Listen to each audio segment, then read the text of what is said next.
This is Abe Friedhanser from Awards Watch, and I'm so thrilled to be speaking with Mark Gertsorfer about his film Invisible Border. How are you, Mark?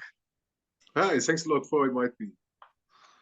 Of course. Can you tell me about how this film got started, what the inspiration was? Um, so in 2016, there were a lot of deportations in Vienna, and they deported a lot of families who were living in Vienna for a long time, I would say, because the so-called migration crisis came and a lot of people from Syria came to Austria. And so it was really strange that they deported so much families, and this was one thing I got the idea to do a movie about deportation.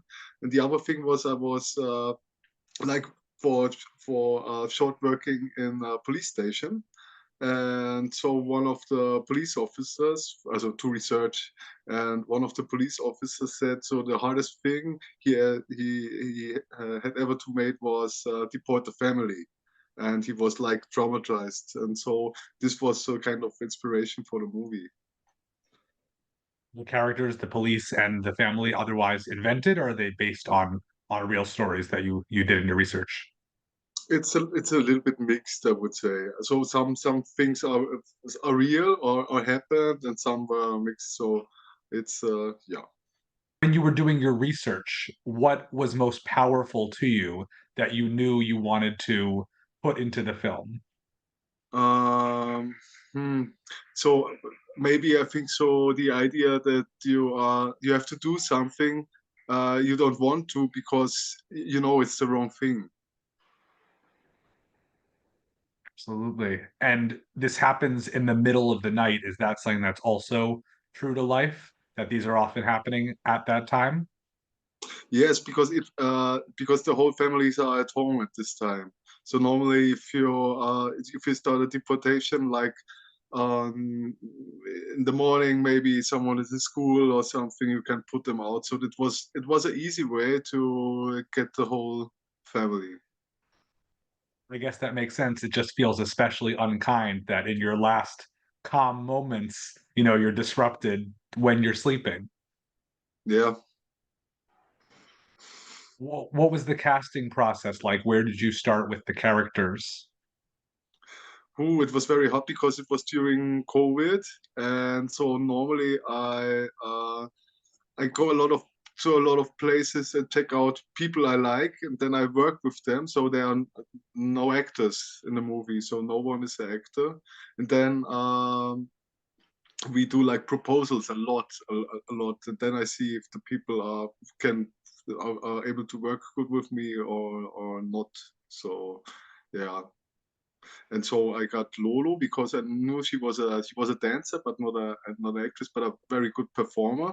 And so I invited her, and we tried out some things, and she was doing really good. And so yeah, one by one. You also have some impressive young actors, playing the children. Was it difficult to work with them given the subject of the film? I think I had also very good luck that we both bonded very good. So I think this is the most important thing. If you work with kids, they have to like you. If they don't like you, they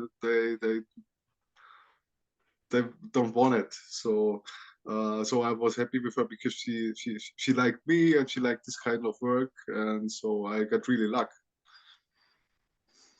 Have you had any surprising reactions from audiences who have seen the film?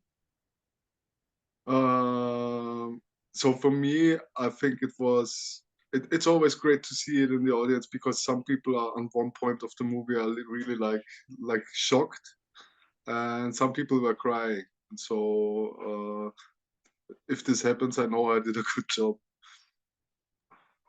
Have you noticed any difference in how people, receive the movie based on where you're showing it in terms of in Europe, in the US, etc.?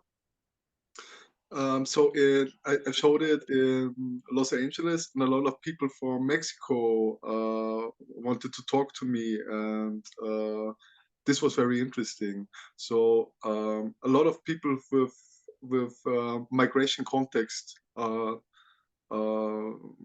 like the film, or so, but it's everywhere it's different. So in in in Europe, a lot of people from Albania or from Kosovo were very, oh, someone is doing about our small country in Kosovo. Kosovo has 2 million people who live there, and they were very proud. So also, the president of Kosovo, I met him because he was very proud that I do a movie about this. I think the film works very well as a short. Do you have any ideas of turning it into a feature-length film at some point? And not with this stuff. So normally I write, and then if I write something and that I think it's complete, then it's complete. So I think the movie is 27 minutes long, and I think that's good. It's got a good tempo, I think. But if it would be longer, it wouldn't be better, I would say. What do you want to do for your next project? So I'm working on different stuff. We see. So at the moment, I'm very surprised because of this whole Oscar thing, because it was very surprising for me, and also a little bit shocked, to be honest. So because I didn't expect it. So yeah, we see if in like a month or something. Well, I wish you plenty of luck at the Oscars. Thank you, Mark, for taking a few minutes to speak with me today. Thank you, Abe. Bye bye.